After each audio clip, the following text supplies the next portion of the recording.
Well, hello.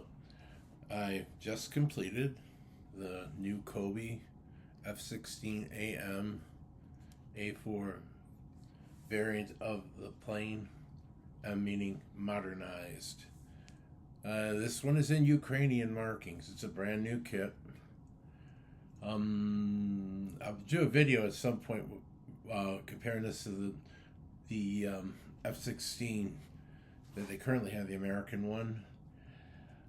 Differences: this. The control surfaces are much better and more durable. The landing gear comes off easily if you want. The pilot figure is pretty detailed. You say, so I can get this open. Ukrainian pilot in full gear. And it's a full figure just like the other F-16. It's not a torso cut off. 500 parts. Let me show you the box.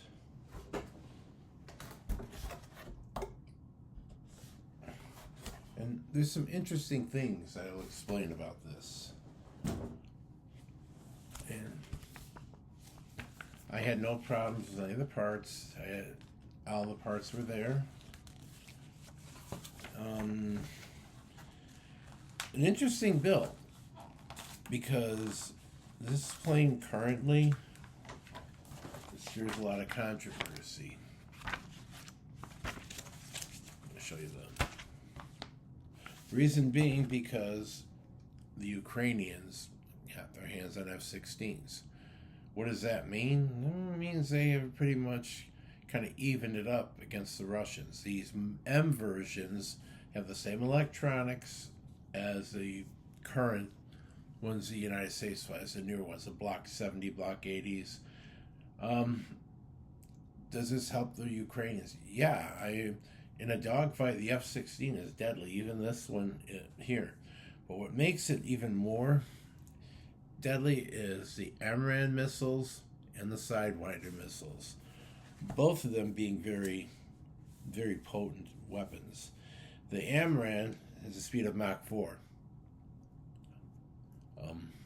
Hypersonic or whatever.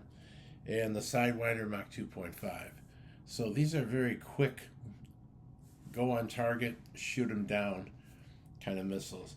And the AMRAAM, if I'm not mistaken, has a longer range than, well, I know this, but I don't know in terms of exact, because my main thing here is just to show this kind of a plane rather than to burden everybody with little detailed stuff. But I will do another video with both this, the other F-16, and explain all that in more detail. It has a Vulcan gun in it like all the other F-16s. Can engage ground and or air targets. But what makes this thing scary is England, mostly Britain, has sent these to be shot off the F-16s or launched. These are Storm Shadow cruise missiles. I call them Scalps in France. They're made by British Aerospace and Matra, a French weapons manufacturer, makes very neat, sophisticated weapons. This has conventional warheads. I suppose a nuclear warhead could be fitted. I don't know. I don't want to say that and do something and I don't know, as I don't really know that much about them. I know they use conventional warheads. They have kind of like a pulse, kind of a jet thing you see in the back for the power. They're attached under the wings. I did not attach them on this plane because I wanted to give a little bit more look, see, and detail to what it is. Basically, what these planes are there for close support and knocking out targets. I suppose these Storm Shadow missiles and longer range versions of other similar kind of missiles could be found, gotten together, and added to these planes. I'm going to add one too because, like I said, I did not put them on because I wanted to show you the missiles in detail. That's how it looks on the plane. There's one for each side.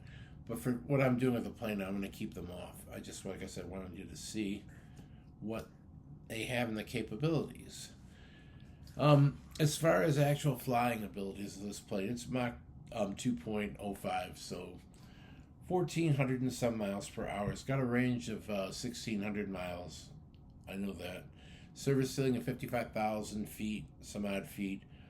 And main armament, the Vulcan Gatling gun and the various missiles. Like this one has sidewinders and AMRAAMs, and I do have the Storm Shadows, like I said, but I did not attach them just because I want you to get a good look at these and see what they are. These are cruise missiles. They are not supersonic. They're like kind of transonic, slightly. Mach is like 0.95, so this would be like under 700 miles an hour. I think the range on these things, I'm not sure, 150 to 200 miles. But what does that do? You put these on an F-16, and you have that F-16 loitering around Russian targets, and you launch these cruise missiles at whatever Russian targets you have. Tanks, ground troops, and these have come from the Netherlands. Most of the F-16s in the early 70s, when the F-16 was put in as a fighter for NATO, the bulk were produced in the United States. We produced them, we sent them to Israel, Israel had them. The European NATO countries were able to build them themselves, license build them. So this one is built in the Netherlands as per specs of General Dynamics, because this was a General Dynamics plane before Lockheed Martin bought out General Dynamics.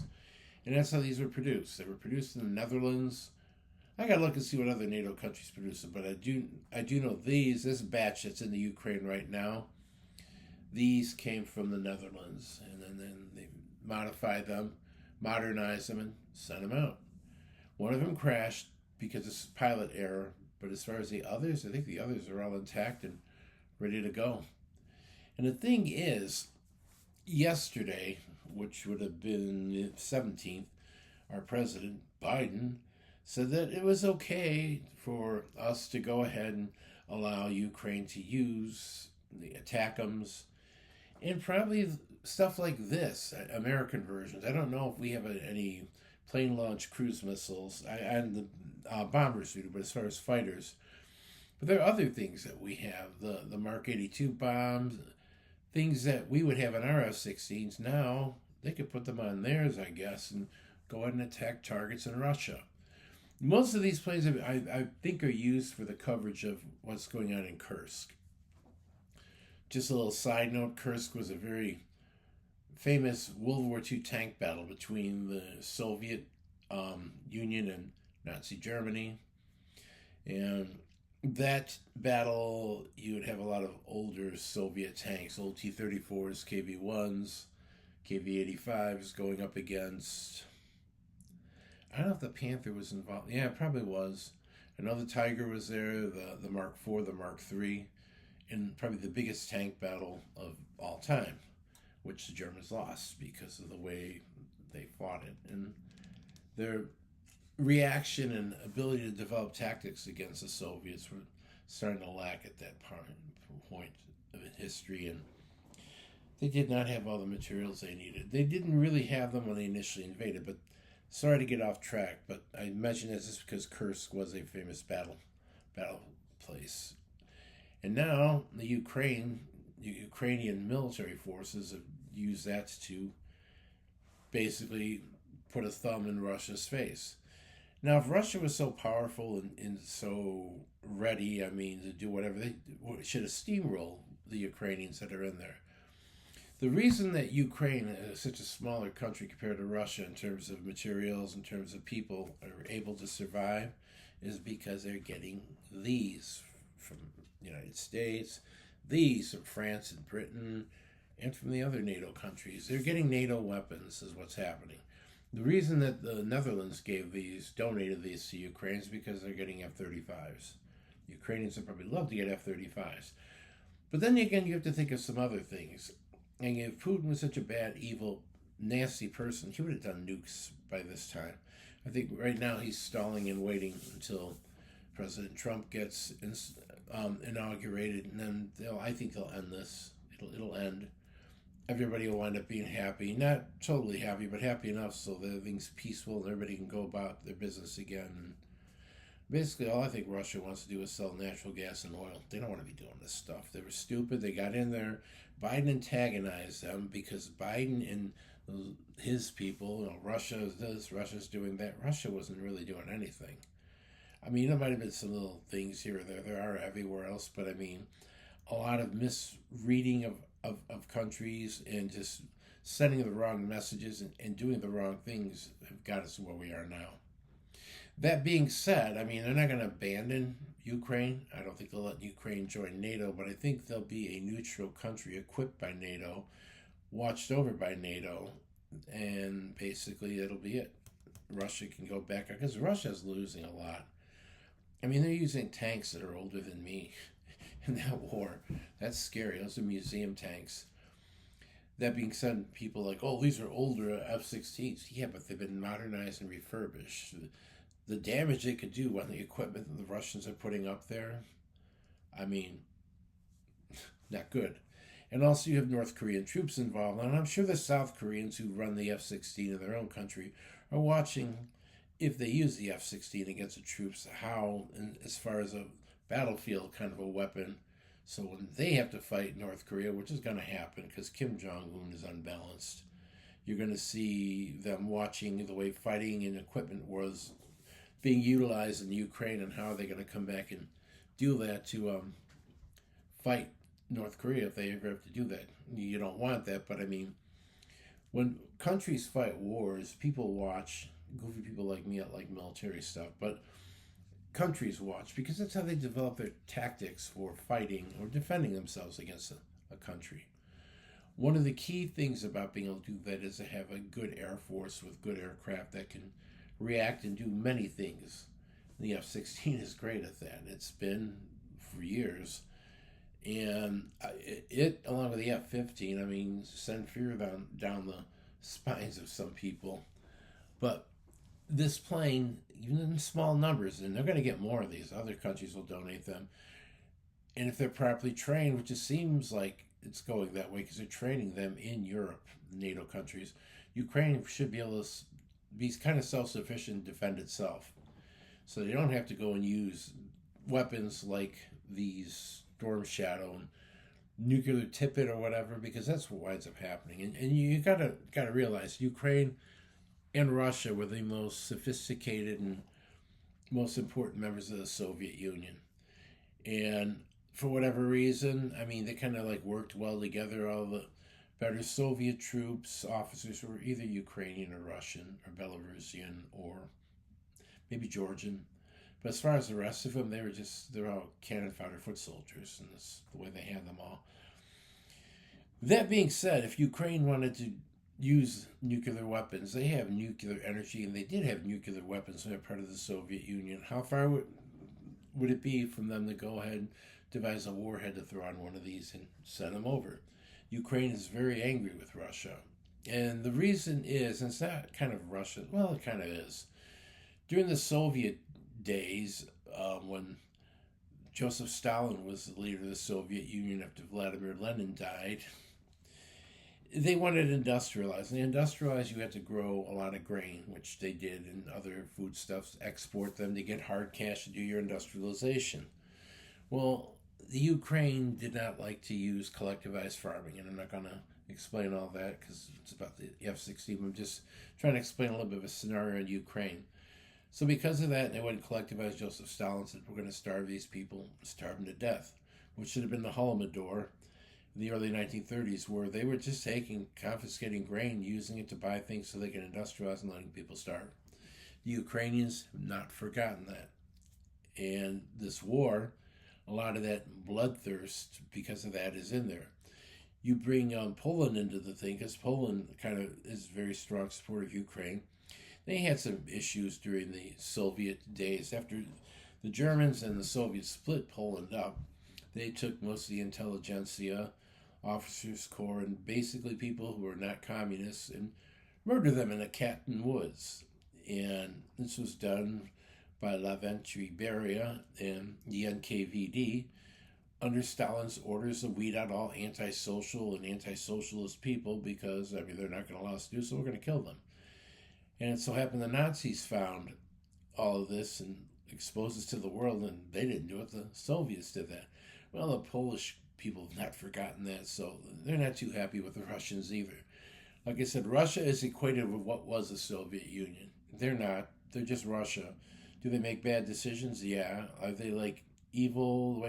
No.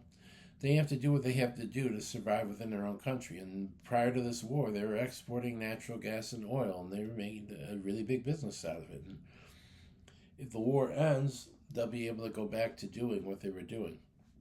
But until, Ukraine is going to get more weapons like these.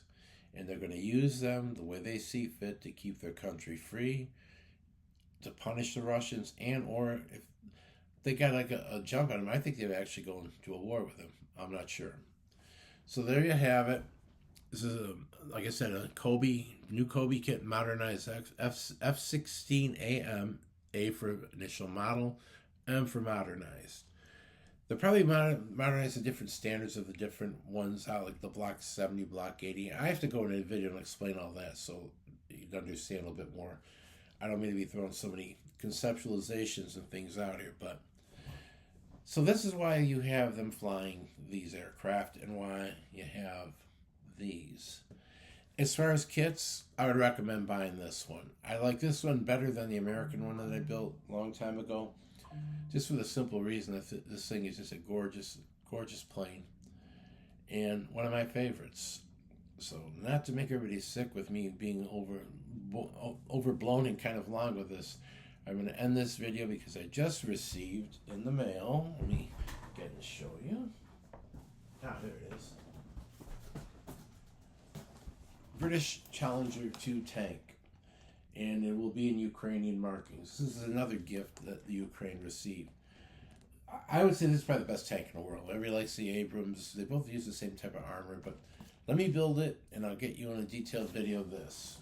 For now, I'm going to end this on a positive note with that, hoping that Ukraine doesn't do anything silly to get us into a big war before the inauguration of President Trump and hopefully stabilization of things. But we'll see. Hope you like this video. I'm going to end it here, and thanks for watching. See you in a little bit with my next one.